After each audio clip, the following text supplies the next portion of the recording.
Cardinal wrestlers showed up at state, as one swimmer will get his chance to show his medal. Coach Bierman trying to will his team to victory, as Rochelle will take it to the hoop for the bucket. Sports Night is next. Hello, everyone. Welcome to Sports Night. I'm Joe Young. And I'm Howie Shapiro. We have a short show. Tis the season for the short show. We have some fun stuff to show, though. Oh, yeah, absolutely. Sure. Some accomplishments that are definitely worthy of note, and some state tournament appearances this past week, and more coming up this current week.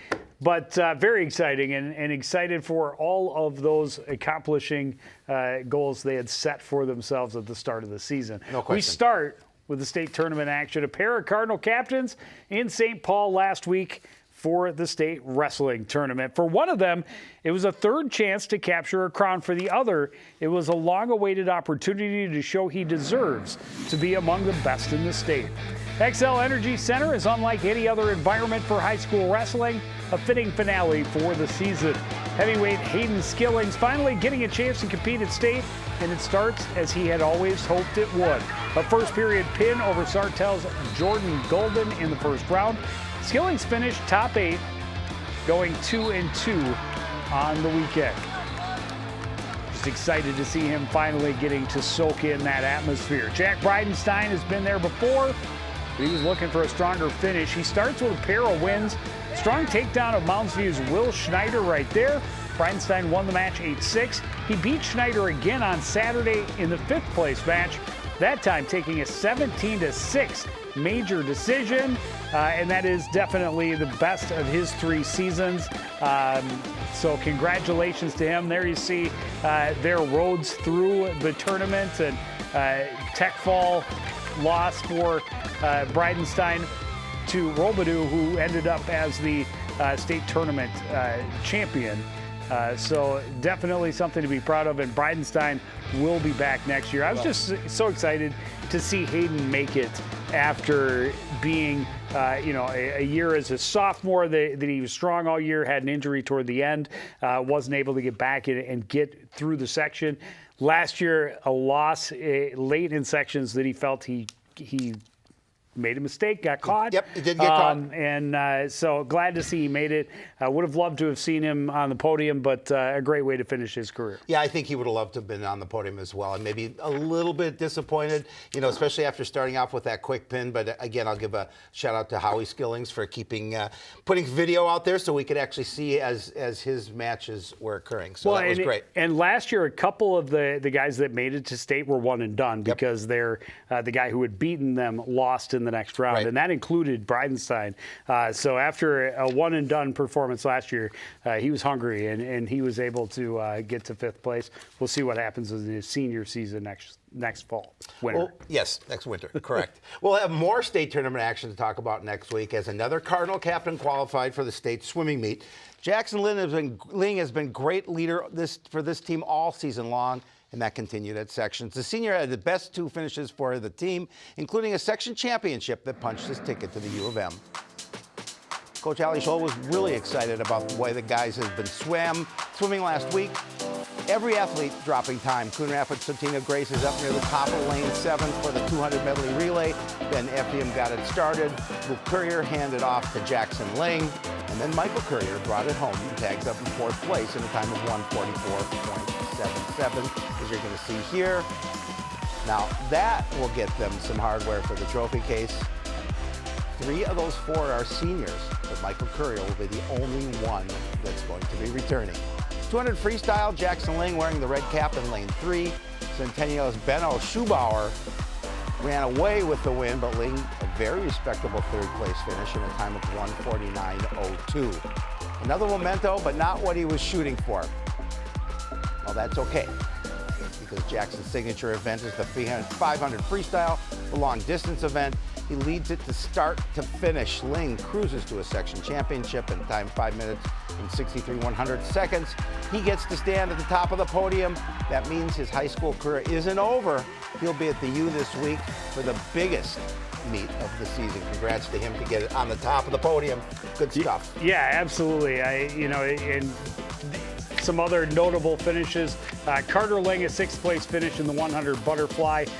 Michael Courier was 9th place in the 200 free, 12th in the 500 free. Ben Effiam 13th in the 100 backstroke. Ben Wendling was 13th in the IM. Luke Courier was 12th place in diving and 16th in the 100 breaststroke. And definitely good luck to Jackson Ling, the Gene K. Freeman Aquatic Center on the University of Minnesota campus is, of course, the host of the event. Starts on Thursday, runs through Saturday. We wish him all of the best. I would love to see him bring home some hardware and get to stand on the podium. Wouldn't that be sweet? Down at the U of M. Well, the girls basketball team had a tough task as they opened the playoffs with a road trip to Totino Grace last week. The Eagles were ranked 9th in the state and they had 16 wins. That included a nearly 50-point blowout of the Cardinals early in the season. The girls have come a long way since then, but that's a monumental amount to try to overcome.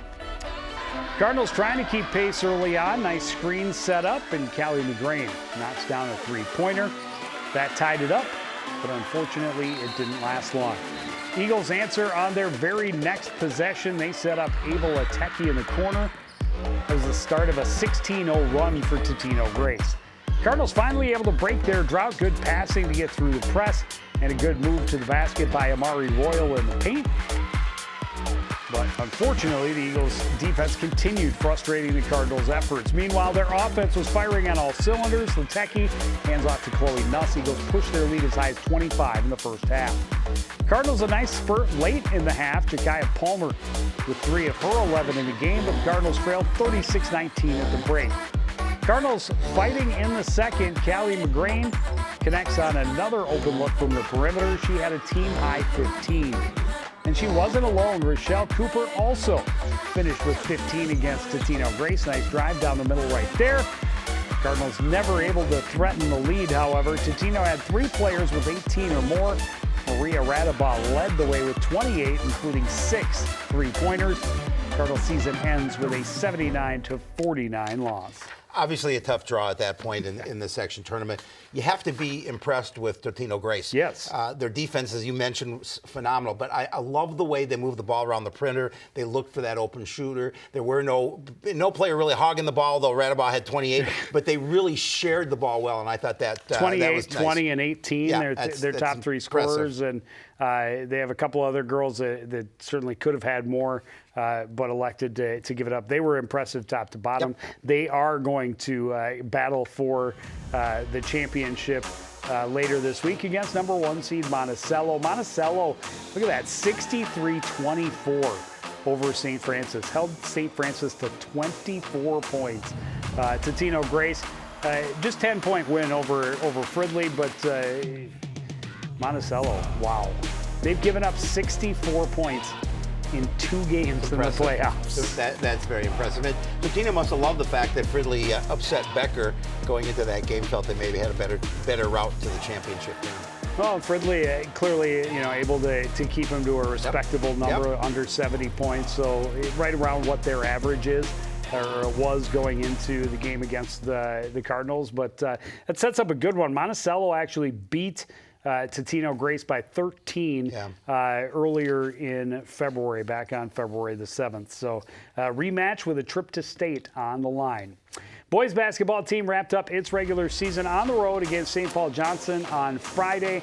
They lose 82-67. Look at that, Kieran Wymore. Kirby atop the leaderboard with 25 points. Jackson Young had 15, Tegan Plum and Tate 11. DeGogo, LeClaire, and Clevin 5 points each. They finish with a record of 7-19, and that will earn them a number 5 seed in the Section 7 4A tournament and a first-round trip to Andover on Wednesday. That is a 6 o'clock game. Mark your calendars, 6 o'clock on Wednesday. Be there as the Cardinals take on the Huskies. Anoka, the number 1 seed, will welcome Cambridge Isani. Number 2 seed went to Blaine. They host Duluth East. And Centennial will get Forest Lake in the first round.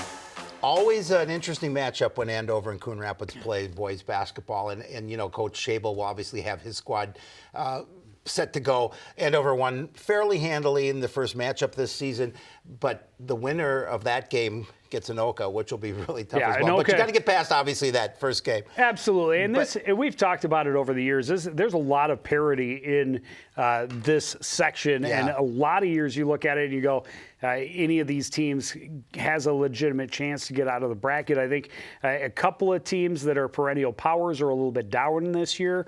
And Anoka is they're a good ball club. They are a heavy favorite to come out of the section. So if someone is to defeat the Tornadoes, they're going to have their A game. No question. No question.